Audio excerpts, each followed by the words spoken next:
B.Ed CET परीक्षा केंद्रावर गोंधळ. नांदेड येथे बीएड सीईटी परीक्षा केंद्रावर गोंधळ तर परभणी येथे शॉर्ट सर्किटमुळे सीईटी परीक्षा रद्द. या गोंधळामुळे परीक्षा पुढे ढकलली आहे. विद्यार्थ्यांच्या झालेल्या नुकसान याविषयी विद्यार्थी व पालक यांच्या प्रतिक्रिया. माझा इथं सीईटीचा पेपर होता. आम्ही 9:30 वाजता इथे प्रॉपरली आल्याच्या नंतर आमची चेकिंग वगैरे व्यवस्थित काहीच झाली नाही. त्यानंतर आम्हाला क्लासमध्ये नंबर, सीट नंबर वगैरे काही लिहिलेले नव्हते. त्यांची मॅनेजमेंट अजिबात चांगली नव्हती. तरी पण आम्ही क्लासमध्ये वगैरे बसलो. आमचे पीसीच लॉग इन झाले नाहीत. ज्यांचे पीसी लॉग इन झाले ते एक्झाम देत होते, त्यांना पण काही ना काही प्रॉब्लेम येत होते. 400 जण आम्ही इथे विद्यार्थी आलो, तर यांच्याकडे अवेलेबल फक्त 300 पीसी होते. तर बाकीच्या 100 मी काय करायचं? आणि त्यातलेच काही 100 जणांचे पीसी लॉग इन झालेच नाहीत. मग आम्ही सगळ्यांची एक्झाम बंद झाली. आता आमचं 1 वर्ष वाया जाईल एकतर. आणि आमचा रिझल्ट पण आम्ही म्हणजे 5-6 क्वेश्चन सोडवले का आमचं एक्झाम बंद झाली. तर आमचा रिझल्ट आता 0 येईल आणि आमचं पूर्ण वर्ष वाया जाणार आहे. तर आमचं वर्ष वाया जायला नको. आमची एक्झाम पुन्हा व्हायला हवी. आमचं हॉल तिकीट परत यायला हवं. आणि प्लीज सर, आमचं हे वर्ष वाया जाऊ देऊ नका. मी प्रवीण पिंपरे, वसमत येथून मी आलतो. सीईटी साठी माझा बीएड साठी एक्झाम होती. मराठवाडा येथे आलो मी. 11 वाजता माझा पेपर होता. पेपर दिला, लॉगिन झाला, सगळं झालं. 4 प्रश्न सोडवले. अचानक काही समजा मुलांचा आवाज आला, गोंधळ झाला. तर नंतर सगळ्यांची सिस्टीम बंद झाली. तर नंतर कळलं तर काही मुलं समजा ज्यांची कॅपॅसिटी होती त्याच्याहून जास्त मुलं आले, त्यांना कम्प्युटर भेटले नाही, त्यामुळे गोंधळ झाला. आणि काही तर सर्व बंद झालं. आणि आता सर माझं आता मी 1000 रुपये भरले. आता कसं करावं सर? आता या एक्झामचं माझं कसं होईल? हे विद्यार्थ्यांचं यावरती नुकसान हा, सर्वजण कोण आहे? हा, कोण आहे? आणि रिस्पॉन्सिबल पर्सन इथे कोण नाही, जे आम्ही विचारेल काही गोष्टी कशामुळे झालं काय नाही, कोणी नाही इथे. आता याचा जबाबदार कोण द्यावा? प्रशासन बी नाही इथं. हा, यासाठी माझी एवढीच मागणी आहे, ही जी शीट होती सकाळची परत घ्यावी, परत शीट घ्यावी आणि विद्यार्थ्यांचं नुकसान होऊ नये, हीच माझी मागणी आहे. नमस्कार, मी सेजल काळे, अखिल भारतीय विद्यार्थी परिषद परभणी शहर मंत्री.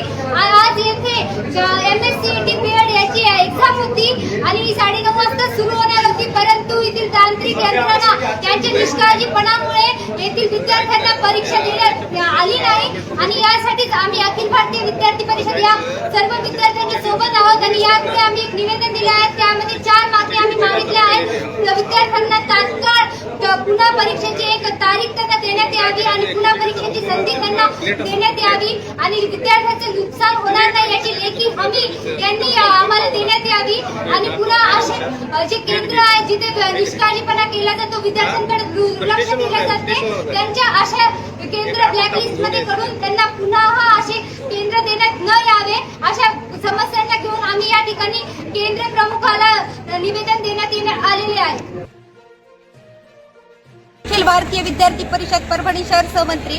आजचा पेपर हा सीईटी बीएडच्या विद्यार्थ्यांचा होता. तरी 9:30चा वेळ दिलेला असतानाही ऐन वेळेला सेंटरवरती शॉर्ट सर्किट झालेलं आहे आणि कम्प्युटर जे आहेत ते बंद आहेत असं सांगण्यात आलंय. आणि तब्बल 290 विद्यार्थी पेपर देत असतानाही ज्यांचे पेपर द्यायचे आहेत, तर आता इथे 40 ते 50 कम्प्युटर यावेळी सुरू आहेत. तरी शासनाने लक्षात घ्यायला हवं की सीईटी सेलला मागणी आहे की या विद्यार्थ्यांचं कसल्याही प्रकारे नुकसान करण्यात येऊ नये, यांना दुसरी वेळ देण्यात यावी किंवा यांची जे पेपरची डेट आहे ती चेंज करून या विद्यार्थ्यांचं शैक्षणिक नुकसान होता कामा नये. इथे येणारा विद्यार्थी हा शेतकऱ्याचा आहे, इथे येणारा विद्यार्थी हा गावोगावचा आहे. आणि या विद्यार्थ्याचं नुकसान जर होत असेल तर ही कुठे ना कुठे चुकीची बाब आहे. तर शासनाने ही गोष्ट लक्षात घ्यायला हवी की या विद्यार्थ्याचं नुकसान होता कामा नये.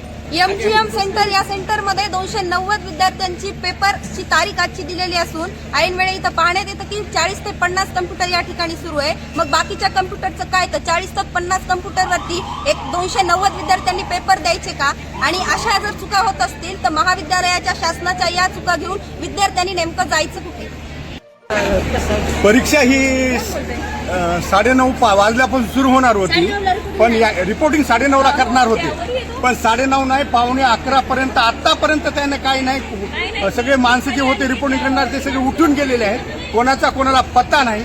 आणि एक कोणीतरी म्हणतायत की बाबा ही शॉर्ट सर्किट झाल्यामुळे तुमची परीक्षा होणार नाही. काही होय म्हणतायत, काही नाही म्हणतायत. त्याच्यामुळे जे पालक, आता गाड्याला पेट्रोलही भेटेना, त्याच्यामुळे आता आमच्या मोटरसायकलचं पेट्रोल संपलंय, डबल आता घरी जाऊन परत यायचं काहीच कळणार झालं. त्याच्यामुळे सगळे परेशान आहेत, पालक परेशान आहे. काही माणसं 200-200 किलोमीटरहून लांबून आले आणि हे लेकराच्या भानगडी असं होत आहेत. याने त्याच्या सांगायला हवं होतं 9:30ला आणि त्याच्यामुळे सुरू आहे बोलते. मी बीएड सीईटी परीक्षा देणार आहे. तरी आज सकाळपासून 9-9:30ला आहे का नाही एक रिपोर्टिंग टाइम होता. आतापर्यंत 11 वाजले तरी पण अजून पेपर सुरू झाला नाही. आणि नंतर म्हणते 12ला वाजता संध्याकाळी का नाही सर श्वास सर्किट झाला. श्वास सर्किट झाल्याच्या नंतर सगळेच होत असते. लाईट पण झाली आहे, पण अर्धे कॉम्प्युटर चालूच आहे तिथं, पुन्हा लाईट चालू आहे. तरी पण कसं काय होईल मग? श्वास सर्किट झालं तर सगळंच होईल ना नुकसान. अर्ध थोडंच होणार आहे. या त्यांचं काहीच मिळ लागत नाही, कोणीच बोलत नाही. या काय लिहून लिखी द्या म्हणलं ते पण देत नाही. तर आम्हाला आहे ना वर्ष वाया जातं ना आमचं. ऍडमिशन भेटावं कुठं पण.